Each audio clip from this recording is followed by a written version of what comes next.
सौजन्य से आजाद हॉस्पिटल इंदिरा नगर उन्नाव। नमस्कार, आप देख रहे हैं आजाद टाइम न्यूज। इस वक्त की बड़ी खबर, डीसीपी वेस्ट राहुल राज का बयान। मलियाबाद क्षेत्र में जमीन को लेकर होनी थी पैमाई, जिसमें एक पक्ष फरीद अपने चचा मुनीर उर्फ ताज और दूसरा पक्ष सिराज उर्फ लल्लन खां, इसका बेटा फराद और अन्य लोग मौजूद थे।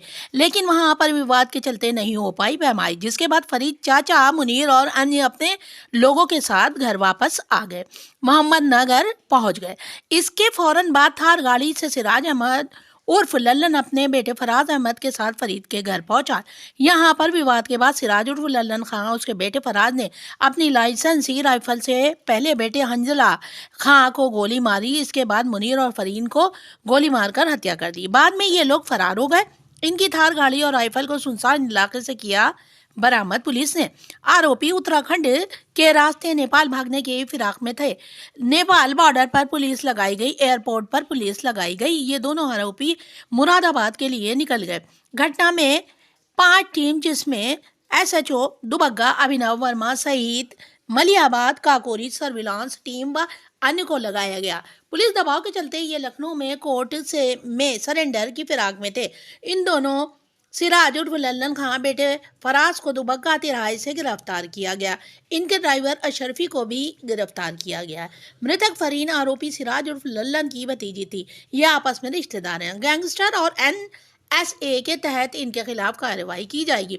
इनकी अवैध संपत्तियों की जांच कर कुर्की की जाएंगी। पाकिस्तानी और नेपाल कनेक्शन की इनके पुलिस जांच करेगी। ये लोग पाकिस्तानी पक्षियों को घर में रखे थे। सिराज के खिलाफ अलग अलग थानों में 18 मुकदमे दर्ज हैं। इनके लाइसेंस निरस्ती की कार्रवाई की जा रही है। पासपोर्ट कैंसिलेशन की कार्रवाई होगी। इसकी भी जांच होगी कि कैसे इनके असलहों के लाइसेंस बने और पासपोर्ट कैसे बने।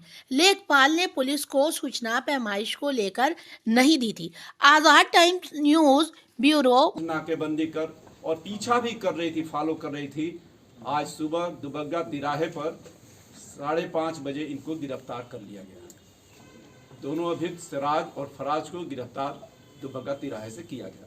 इनके कब्जे से एक डीबीबीएल गन भी बरामद की गई, शस्त्र लाइसेंस बरामद किए गए और फराज का पासपोर्ट बरामद कर लिया गया। इनकी सिराज की एक लंबा आपराधिक इतिहास है।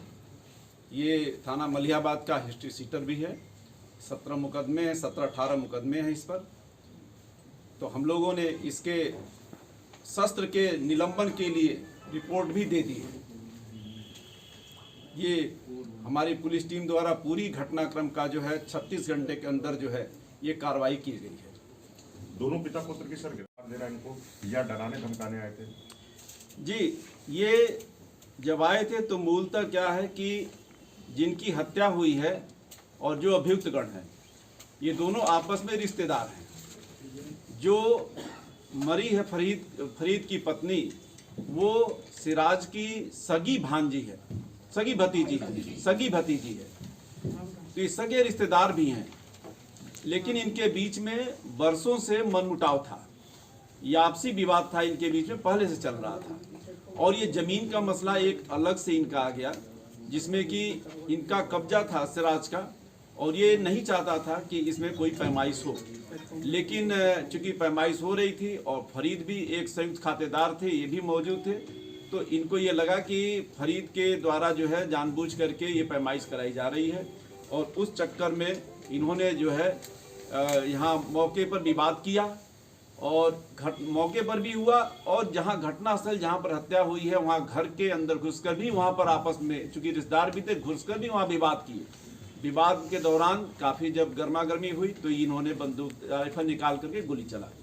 सर, पुलिस को क्या सूचना दी गई थी पैमाइश की कि राजस्व के लेखपाल द्वारा या किसी संबंधित अधिकारी द्वारा?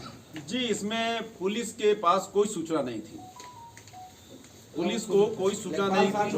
सिराज के ऊपर 79 से 97 के बीच में मुकदमे हैं। तो गैंगस्टर एक्ट के तहत इसकी जो अपराध सर्जित 97 के बाद एक करके आप लोग पूछिए, जो अपराध सर्जित संपत्ति है 97 के बाद, क्या उसको खंगाल करके गैंगस्टर एक्ट में कुर्क किया जाएगा? क्या कार्रवाई होगी? संपत्ति जी बिल्कुल बनाई है निश्चित रूप से निश्चित रूप से जितनी भी संपत्ति है उस संपत्ति की छानबीन की जाएगी और उसको जो है हम लोग गैंगस्टर के तहत कार्रवाई करेंगे और गैंगस्टर ही क्या, हम लोग एनएसए की भी कार्रवाई इसमें करेंगे।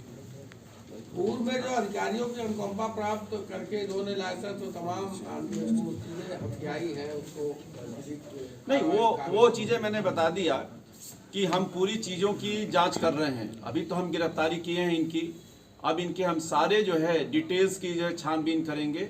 इनकी कितनी संपत्ति है, कहाँ कहाँ क्या है, वो सारे जो है हम लोग खंगाल करके और सारी जो है की जाएगी। राजस्व कर्मियों के खिलाफ कोई रिपोर्ट बन के जाएगी पुलिस की तरफ से?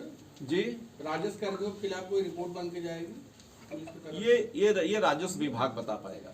ये नेपाल और पाकिस्तान से भी तमाम पशु पक्षियों को रखे हुए था, क्या इसका नेपाल और पाकिस्तान कनेक्शन भी खंगाला गया है कि वहाँ पे बिल्कुल नेपाल खंगालेंगे आना जाना था? जी, बिल्कुल खंगालेंगे। इसके बारे में काफ़ी जानकारियाँ मिली हैं जिसमें कि नेपाल कनेक्शन और ये सारे हैं और पशु पक्षियों के ये बहुत ही शौकीन रहा है शिकार करने का, तो वो सारी चीज़ें थी, तो हम लोग वो सारी चीज़ें जो है डिटेल्स जो है छानबीन करेंगे। ठीक है।